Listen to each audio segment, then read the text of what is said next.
Alors que la France attend le successeur de Noah depuis plus de 40 ans, un joueur bousculant les codes du tennis moderne a affiché dans la décennie 2010 un potentiel indéniable, mêlant jeu spectaculaire et imprévisibilité. Mais alors que la France nouait beaucoup d'espoir en lui, le résultat n'a pas été à la hauteur des attentes et le rêve avignonné s'est transformé en frustration à répétition aux quatre coins du monde. Mais alors, pourquoi tant de frustration ? Parce que Benoît Paire, c'est un colérique. Tout comme son idole Marat Safin, il a le sang chaud et il peut dégoupiller à tout moment. Et malheureusement, il doit sa notoriété en France davantage à ses craquages mythiques plutôt qu'à ses performances de haute voltige. Mais aussi parce que Benoît n'a jamais été prêt à s'entraîner dur, au point de sacrifier sa liberté et de renoncer aux petits plaisirs de la vie. Un barbecue en famille, un foot entre potes, une bière bien fraîche. La vie, quoi. Pourtant, ça ne fait aucun doute, Benoît est capable du meilleur. Il l'a prouvé notamment en 2019 qu'il était capable de battre des grands joueurs et de s'adjuger des tournois. Parce que Benoît, c'est un revers de classe mondiale. Benoît, c'est un toucher extraordinaire avec une amortie qui a rendu fou plus d'un top 10. Alors peut-on vraiment parler de carrière gâchée ? Peut-on exprimer des regrets sur ce potentiel inexploité ? Réponse tout de suite.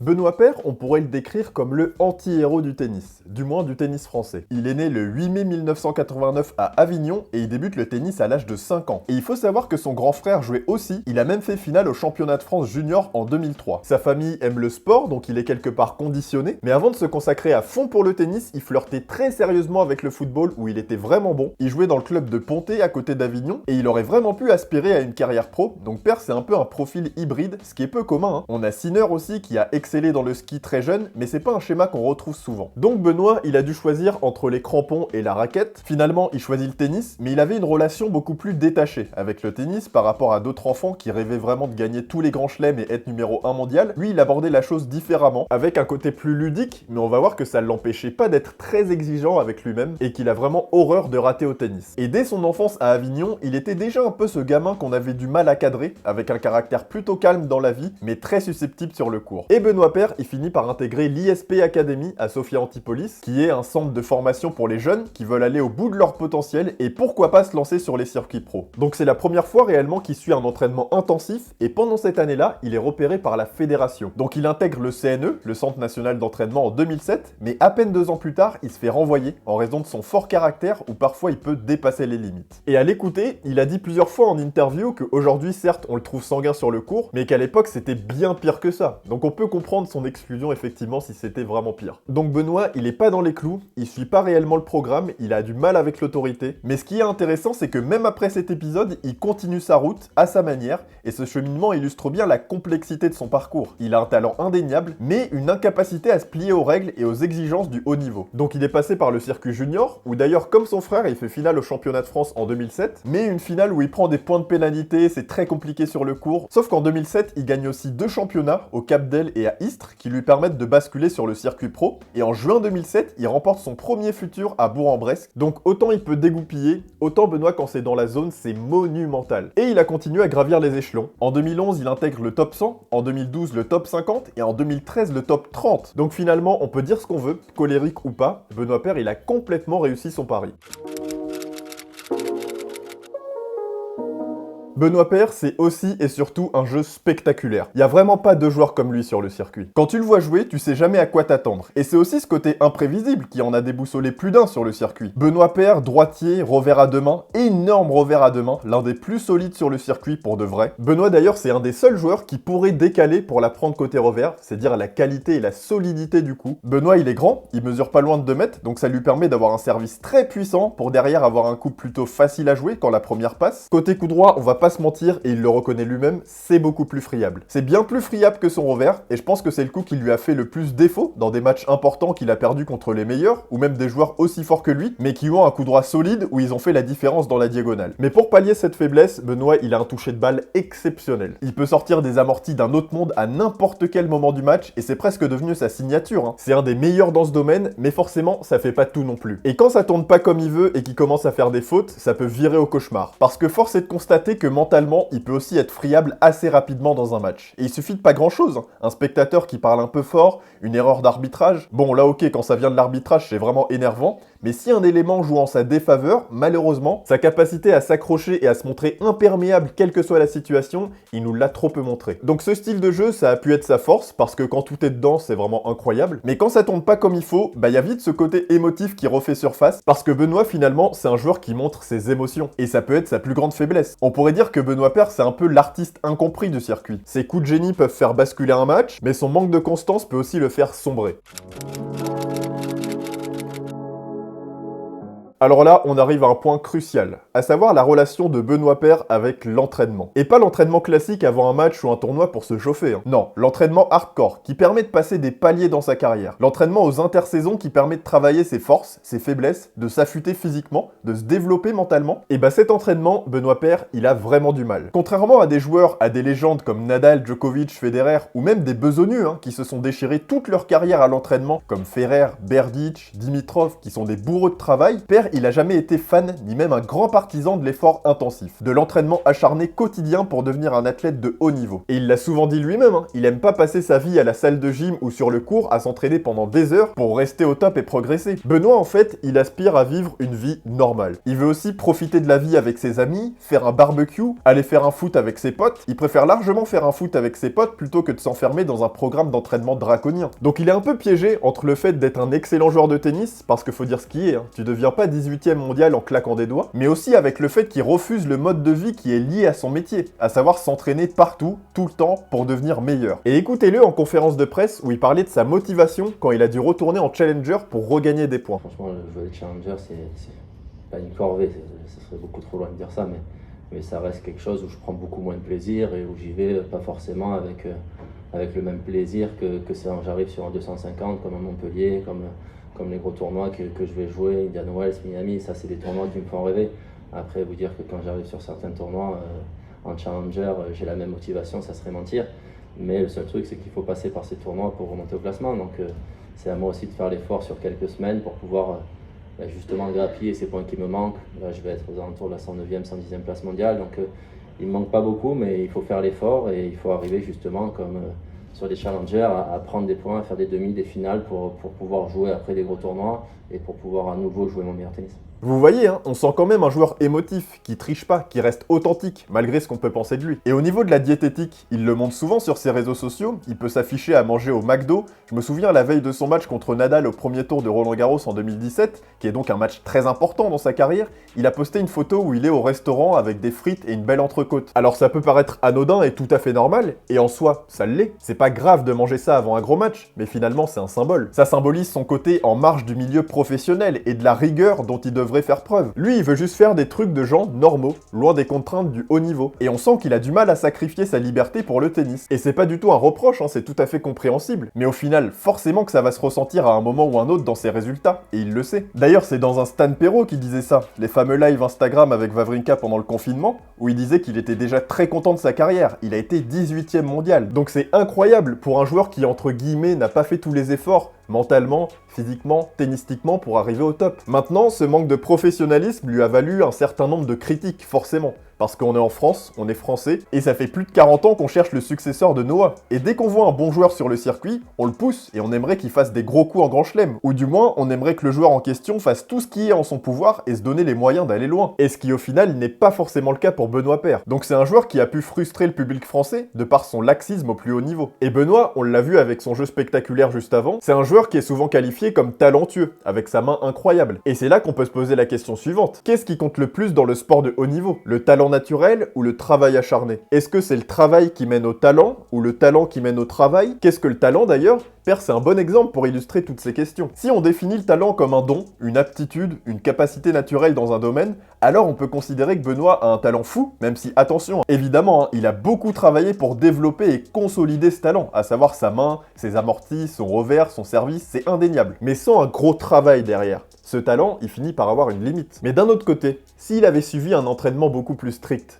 est-ce qu'il aurait été heureux au final? Lui a l'air de dire que non, et on peut le croire. Quand on sait que son bonheur, son épanouissement passe par des choses simples de la vie. Et s'entraîner dur, c'est tout sauf simple. Donc peut-être qu'avec ce mode de vie, il aurait vite craqué sous la pression et arrêté sa carrière plus tôt. Donc c'est un choix de vie. Il a préféré privilégier sa liberté et sa santé mentale au détriment d'une carrière qui aurait pu être plus prestigieuse, mais qui est déjà très très belle.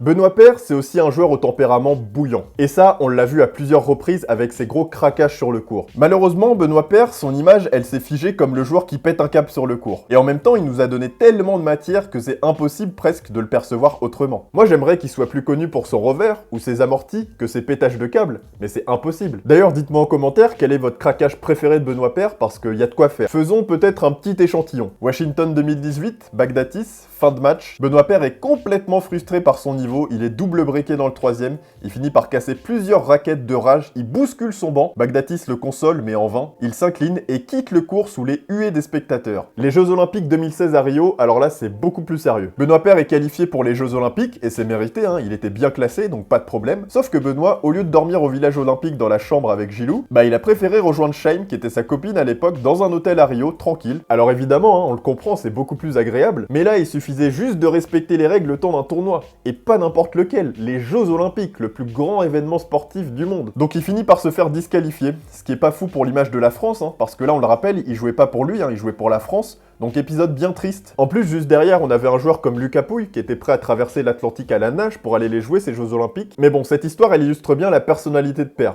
Il vise selon ses propres règles, quitte à s'attirer des ennuis. À l'E 2017, contre Mayer, un match anodin mais un gros pétage de câble. Breaké d'entrée, Benoît ne supporte pas de faire des fautes. Il casse sa raquette, la cogne contre le filet. Point suivant, jet de balle après une faute. Deuxième avertissement. Fin du jeu et un autre jet de balle en guise de retour. Troisième avertissement et jeu de pénalité. Alors ça peut paraître drôle à regarder, mais en réalité, on a un joueur perdu sur le court. Il maîtrise absolument pas ses nerfs et il dégoupille totalement. Plus léger, le fameux la chatte qu'il a lâché à Roland Garros contre Nishikori. Et c'est même devenu son identité, hein, son ADN, son slogan. Et on en parlera, hein, mais le grand public aujourd'hui assimile Benoît Paire à cette réplique. Et enfin, le fameux Santé Marion. Là, c'était en réponse à Marion Bartoli. Bartoli avec qui il a eu une petite brouille. Bartoli avait qualifié Paire de gamin pour ne pas avoir serré la main d'un adversaire. Paire a répondu en demandant à Bartoli si elle avait serré la main de Virginie Razzano à Eastbourne en 2009. Et pour la chambrer, Paire il a mis une story où il sirotait un spritz en disant Santé Marion. Donc une petite chamaillerie, c'est sympa, c'est marrant, c'est Benoît Paire. Et malgré tous ces craquages, en dehors du court, il faut savoir que Paire, il est étrangement très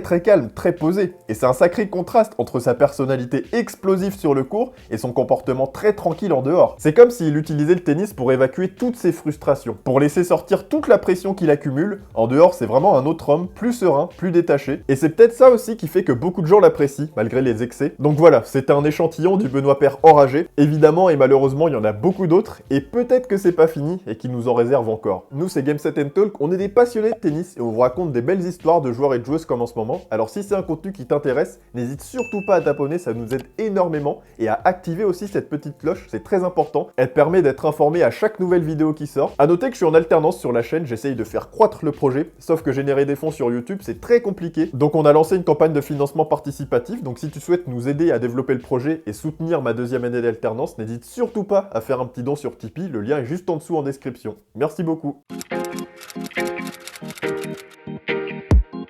Benoît Paire, on le disait, c'est devenu avec les années plus qu'un joueur de tennis. Aujourd'hui, je pense qu'on peut utiliser le terme de personnage public. Il a dépassé les frontières du sport pour devenir une figure emblématique qui intéresse des gens bien au-delà des simples amateurs de tennis. Et ça, c'est en grande partie grâce ou à cause des fameux craquages qu'on vient de voir, mais aussi sa personnalité. Ce paradoxe entre l'ultra colérique sur le court et le grand gentil dans la vie normale. Mais c'est aussi parce que Benoît, il montre ses émotions. Donc forcément, pour la masse, ça permet de s'identifier beaucoup plus facilement. Parce qu'à l'ère des Nadal, des Federer, où ça dit pas un mot du match quoi qu'il arrive, c'est plus dur de s'identifier à des machines programmées pour gagner. Donc quand t'as un Benoît qui débarque, qui joue bien, qui nous fait rêver avec son revers, mais qui peut aussi péter un câble, il y a une connexion qui se crée instantanément. Et mine de rien, c'est aussi un gars qu'on a souvent vu dans les médias pour autre chose que ses performances sportives, que ce soit pour ses pétages de plomb sur le court ou ses relations amoureuses aussi, comme avec Shaim notamment. Donc on a des éléments qui ajoutent une dimension un peu people à son image, si je puis dire. Donc certes, Benoît Paire c'est un excellent joueur de tennis, mais force est de constater que ces dernières années, il a dépassé le tennis, peut-être malgré lui, ou pas, mais Benoît Paire, je pense qu'il est devenu plus populaire pour la masse qu'un Gasquet par exemple. Beaucoup plus populaire que Humbert, alors qu'en termes de palmarès, Humbert c'est un cran au-dessus,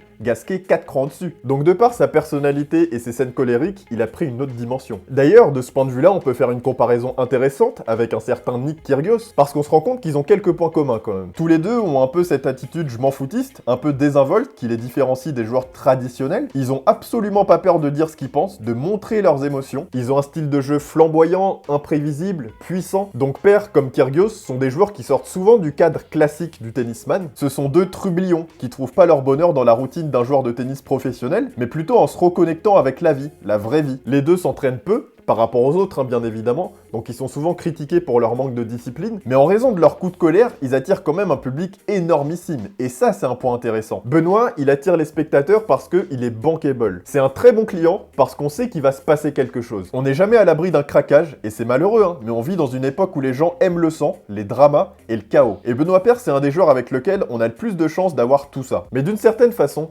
Benoît il participe à l'attrait du tennis auprès d'un public plus large, notamment chez les jeunes qui cherchent des personnalités fortes, des figures qui sortent de l'ordinaire. Et à ce sujet-là, il y a même une question à se poser. Est-ce que le tennis, un peu à la manière du foot avec ses grandes gueules comme Ibrahimovic, n'aurait pas besoin de joueurs comme Benoît Paire? Ce genre de joueur pour créer des émotions. Le sport après tout, c'est pas seulement une affaire de performance, c'est aussi une question d'histoire, de pulsion, d'émotion. Et Benoît, il en procure énormément. Ses craquages sont devenus des moments cultes, et son attitude décomplexée sur le court attire une partie du public qui se retrouve pas dans le modèle ultra performant et robotique des plus grands champions. Donc Benoît, de par ses comportements abusifs, mais aussi sa personnalité, c'est devenu bien plus qu'un simple joueur de tennis. L'année 2019 pour Benoît Paire, c'est en quelque sorte l'apogée, le couronnement. Et même si c'est en 2016 qu'il atteint son meilleur classement, 18e mondial, c'est en 2019 qu'il marque le plus les esprits. Moi je me souviens qu'en 2019 c'était vraiment très très fort. Après des années où il alternait entre le bon et le moins bon, il réalise enfin une saison où tout semble s'aligner pour lui. Alors forcément il y a aussi des déceptions, comme lors de son 8e de finale à Roland-Garros où il perd de justesse contre Nishikori en 5-7, surtout que c'était pour jouer Nadal en quart de finale, mais cette année-là il remporte quand même 2 titres sur le circuit, Lyon contre Auger-Aliassime et Marrakech contre Andorra, et surtout il nous fait ce Roland-Garros de dingue. Il bat Copil, il bat Herbert dans un match de malade mental, et Carreño Busta qui abandonne. Et honnêtement, on a retrouvé un Benoît qu'on adore, qui est concentré, qui est dans la zone. Faut dire aussi que le public a énormément poussé, et ça l'a vraiment aidé. Et même si ce match contre Nishikori, il fait très mal à la fin, Benoît il a quand même laissé une impression globale incroyable, et il nous a montré qu'il est capable de se mettre au niveau d'un top 20 finalement. Quelques semaines plus tard à Wimbledon, et bah rebelote, il bat Londero, Kekmanovic et Vesely pour s'incliner contre Bautista Agut. C'est un autre 8e de finale en Grand Chelem, son meilleur résultat à Wimbledon, et il a déclaré se sentir bien, avoir progressé, et qu'il gère mieux ses émotions, donc c'est la preuve que quand il fait les efforts, c'est très très fort. Et il est complètement capable d'atteindre les 2e semaines de Grand Chelem. Quelques semaines plus tard à Washington, il nous fait quart de finale en battant John Isner. Battre John Isner sur dur aux États-Unis, c'est une énorme performance et il l'a fait. Quelques semaines plus tard à Winston-Salem, il nous fait finale en battant Humbert, Carreño Busta et Johnson. Donc oui, Benoît peut le faire. Benoît peut être le joueur qu'il veut être. Il a montré une très belle maturité dans son jeu, une constance qu'on avait trop peu vue avant 2019. Il termine l'année 24e mondial, ce qui est énorme pour un joueur comme lui, qui, rappelons-le, n'est pas le plus grand bosseur. Donc c'est une vraie preuve qu'un Benoît qui s'entraîne dur, au final ça aurait pu faire très très mal. Et si on élargit sur ce Benoît qui nous fait plaisir, on peut penser aussi à son match contre Fabio Fognini à l'Open d'Australie en 2017, un autre grand cru où Paire a montré tout ce qu'il savait faire de mieux, et quel bonheur. Mettez-moi d'ailleurs en commentaire un match de Benoît qui vous a marqué, où il était vraiment dans la zone. Mais donc 2019, c'est l'année où Benoît Paire aurait pu franchir un cap. Il a montré qu'il avait le niveau pour aller plus loin, mais encore une fois, c'est son manque de constance qui l'a freiné, et aussi le Covid qu'il faut pas oublier dans l'équation, parce que la crise a coupé ces quelques joueurs français qui étaient dans une très bonne forme. Je pense aussi à Gaël Monfils qui jouait incroyable, qui a eu des balles de match contre Djokovic à Dubaï. Et Benoît, ce qui est impressionnant, c'est qu'il a réussi à réaliser tout ça sans vraiment changer son approche du tennis. Il est resté fidèle à lui-même, avec ses qualités et ses défauts, son mode de vie d'un gars normal, même si évidemment qu'il a dû travailler pour en arriver là. Et c'est peut-être pour ça au final que cette saison, elle est d'autant plus remarquable. Alors, la question qui se pose au final pour une carrière comme la sienne, c'est est-ce que c'est un gâchis? Si on se base uniquement sur son potentiel et qu'on estime le ratio potentiel de niveau de jeu et palmarès, on pourrait dire que oui. Avec son talent dont on parlait, son toucher de balle incroyable, son revers exceptionnel, selon moi, il avait largement de quoi nous faire plus de 2e semaine en Grand Chelem, de quart de finale en Masters 1000, ou peut-être plus de titres gagnés. Mais en même temps, je reviens sur un autre point. Est-ce que Benoît, il aurait été heureux et en phase avec lui-même s'il avait fait ses efforts nécessaires pour atteindre ce niveau? Bah moi, je peux vous assurer que non, et je me base sur ses propos. Il l'a dit plusieurs fois, si je m'étais investi comme un dingue, j'aurais sûrement pas tenu dans la durée. Donc attention avec ce terme de gâchis, parce qu'en vérité, c'est beaucoup plus compliqué et nuancé que ça. En sacrifiant sa vie pour le tennis, il aurait pas été en paix avec lui-même, et il aurait sûrement souffert du manque d'équilibre dans une vie sans saveur, sans folie, sans plaisir. Ok, il aurait mieux mangé, Ok, il se serait entraîné 4 fois plus, mais l'être humain Benoît Paire aurait été meurtri par cette vie. Et je pense que ça l'aurait rattrapé à un moment ou un autre, il aurait craqué, parce qu'il n'est pas fait pour ça. Donc un gâchis si vous voulez, mais on peut aussi être pragmatique et réaliste en précisant qu'il a fait ce qu'il a pu, et qu'en forçant, il aurait coulé. Et quand on le compare à ses compatriotes de la génération dorée du tennis français, les Tsonga, Monfils, Gasquet, Simon, ils ont tous atteint des sommets plus élevés, avec des demi-finales, voire des finales en Grand Chelem pour Tsonga, et une longévité impressionnante pour Simon et Gasquet. Mais Paire, lui, il est resté en marge de tout ça, parce qu'il s'est pas plié au professionnalisme nécessaire pour atteindre ces sphères-là. Il a tracé son propre chemin, donc oui, il a eu moins de résultats, mais finalement c'est son histoire, et il n'a pas à rougir de ça, bien au contraire. Enfin, on peut se demander quel modèle Benoît Paire laisse aux jeunes joueurs, et même aux jeunes tout court, parce que comme on l'a dit, il a fini par dépasser le tennis. Benoît Paire, c'est quand même une belle illustration qu'on peut réussir en se reposant mine de rien un peu sur son talent sans forcément s'entraîner comme un acharné. Et ce schéma, il rentre complètement dans l'air du temps. Dans une société où tout va vite, où on veut tout de suite, où l'information vient à nous avant même qu'on l'ait demandé. Et une société où les jeunes notamment peuvent être un peu flemmards sur certains points, étant donné qu'ils ont tout à portée de main. Donc en fin de compte, la question du gâchis ou non dépend ce qu'on attend d'un joueur de tennis. Si on cherche des résultats, des titres, du Masters 1000, du Grand Chelem, alors oui, mais si on valorise l'authenticité, la capacité à rester soi-même dans un monde qui impose des normes strictes, alors Benoît Paire, c'est un modèle de liberté. Et c'est peut-être là que réside toute la complexité de ce personnage. En tout cas, Benoît Paire, à titre personnel, c'est un joueur que j'adore voir jouer. Je trouve un peu dommage le fait qu'il soit lynché ou détesté à tort par une partie du public, et j'espère qu'il va continuer encore quelques années, parce que je pense qu'il a encore des beaux matchs dans la raquette. En tout cas, c'était son histoire, j'espère qu'elle vous a plu. Prenez soin de vous, et nous on se retrouve très bientôt pour une nouvelle histoire. Ciao!